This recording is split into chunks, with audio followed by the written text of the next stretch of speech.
이동현 뉴스면승부 2부 시작합니다. 오늘부터 거리 두기 단계가 완화되면서 수도권 영업시간 제한이 오후 10시로 늘어났습니다. 그리고 오늘 오후 질병관리청의 브리핑에서는 백신 접종 계획에 대한 발표가 있었죠. 오는 26일부터 시작되는 아스트라제네카 백신 접종에서 만 65세 이상 고령층은 결국 제외됐습니다. 자세한 내용 전문가와 함께 짚어봅니다. 최재욱 고려대 의대 예방학과 교수 연결되어 있습니다. 교수님. 네, 안녕하세요. 최재욱입니다. 네, 안녕하십니까. 자, 사회적 거리두기가 수도권 2단계, 비수도권 1.5단계로 완화됐고요. 네. 수도권의 9시 영업시간 제한도 10시로 늘어났습니다. 이 확진자 수가 급격히 떨어진 것 같지는 않은데 완화가 된 이유라도 있을까요? 네, 아무래도 가장 큰 이유는 이제 구정 연휴 명절이 좀 지났다는 거가 첫 번째 이유가 되겠고요. 예. 근본적으로는 이 사회적 거리두기 프로그램, 특히 그런 프로그램의 이행으로 인해서 자영업자와 국민들의 피로도가 증가하면서 또 경제 부분도 고려해야 되고 또 이 정도의 그 확진자 숫자로는 우리 의료 체계가 충분히 감당할 수 있겠다라는 이제 그런 측면들이 복합적으로 나타난 거라고 생각합니다. 예. 말씀하신 대로 이 자영업자들의 불만이 정말 폭발 직전이었기 때문에 뭐 이런 조치를 취한 것 같은데 혹시 재확산 우려도 여전히 남아 있을까요? 네, 물론 그런 가능성 항상 염두에 두고 최악의 시나리오를 토대로 해서 준비를 해야 되고 또 가능성을 열어두고 판단해야 된다고 생각합니다. 예. 전문가들 이야기 들어보니까 지금 1차, 2차, 3차 이 재확산 그 사이 기간이 자꾸 짧아지고 있다 이런 얘기를 하거든요. 네네. 그렇다면 4차 확산이 오면은 이제는 3월달, 4월달 올 수도 있다. 그런 주장하는 분도 계시던데. 네, 맞습니다. 그런 이제 전문가적인 판단과 이제 예측은 당연히 할 수 있고요. 예. 항상 그 예측이 100% 된다는 건 아닙니다만 최악의 시나리오를 토대로 해서 우리 역량과 방어 대책을 충분히 준비하는 것이 필요하겠습니다. 지금 오늘 기준 이제 질병관리청이 발표한 그 보도자료 보셔서 아시겠습니다만 중환자 치료가 지금 가용 병상이 771개가 가용 가능합니다. 예. 아마 아시겠습니다만 기억하시겠습니다. 12월 말에 3차 대유행이 가장 최악인 상황이었을 때 중환자 병상 수가 10개, 20개밖에 남지 않아서 긴급하게 추가로 만들지 않았습니까? 예.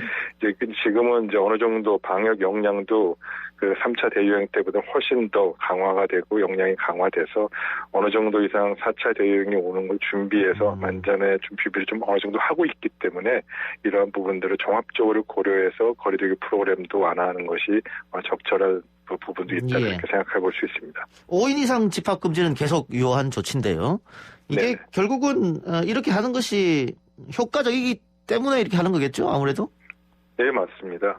아시다시피 지금은 지역사회 감염이 잠재되어 있는 많은 환자들 때문에 계속 환자가 줄지 않고 특히 서울 수도권 지역에서 계속 이어지고 있지 않습니까? 예.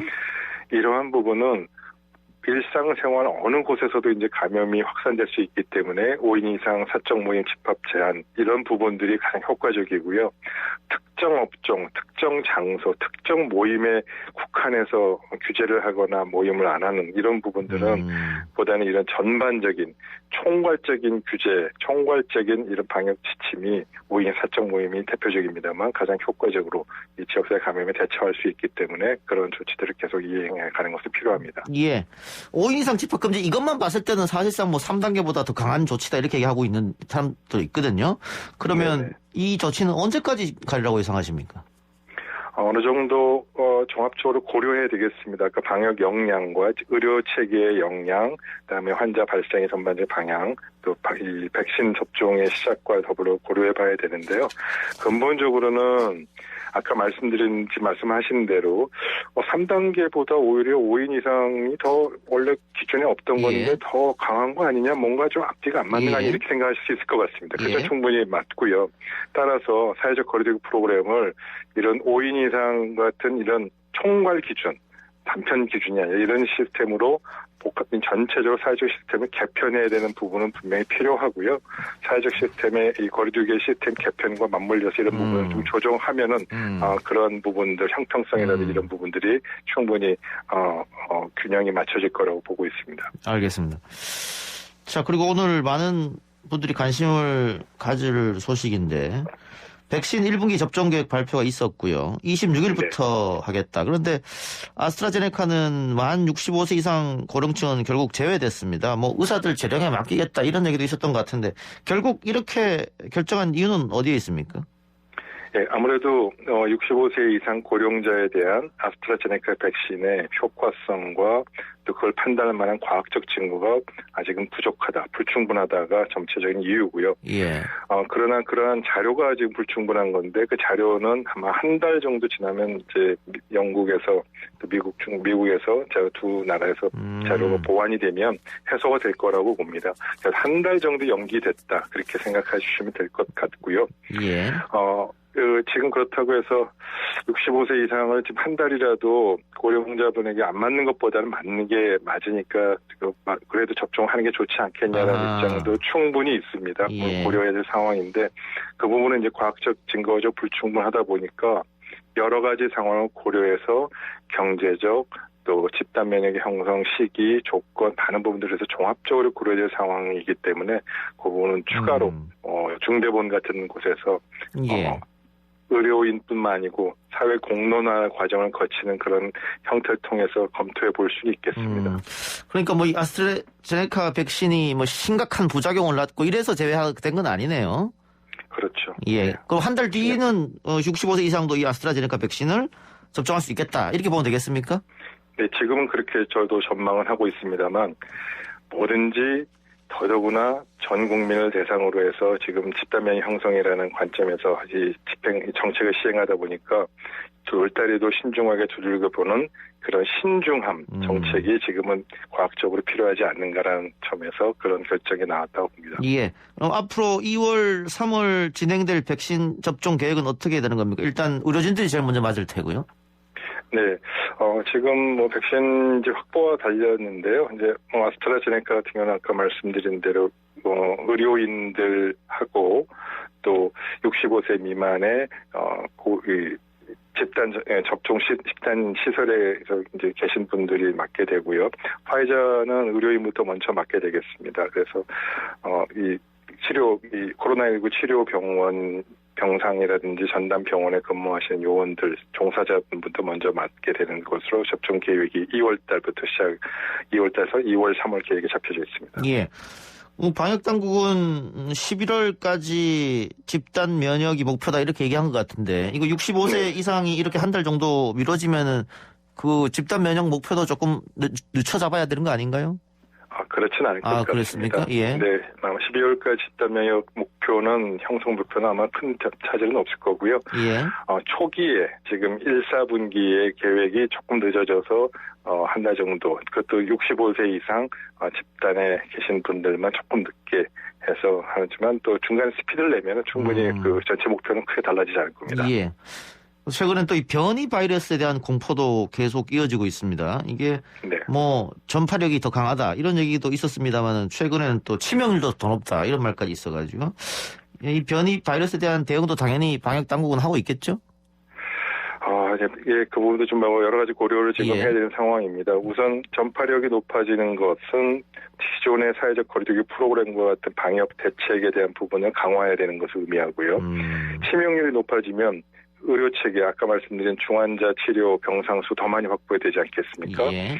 그러한 면에서 가능성을 열어두고 만약 그랬을 경우에 얼마나 더 추가적인 자원과 병상이 필요한지를 당연히 준비해야 되는 것이고요. 방역 당국의 이런 정책과 관련된 부분을 넘어서 백신에 대한 즉 변이 바이러스에 대응할 수 있는 새로운 백신에 대한 부분도 추가적으로 연구가 지금 진행되는 것으로 알고 있습니다. 그러면 지금 우리가 들어오려고 하는 백신은 어떻습니까? 변이 바이러스에 효과적입니까?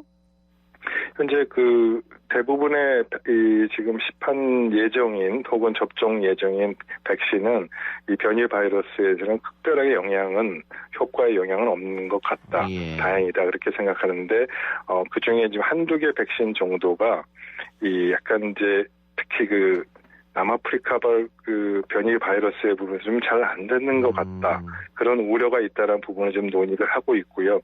그 부분은 이제 아스트라제네카 백신도 일부 그런 거가 있지 않냐라는 거고 또 노바백스도 그런 입장을 좀 자료가 좀 나왔습니다만 아직은 과학적으로 명백하게 그 부분은 확정된 것은 아니고요.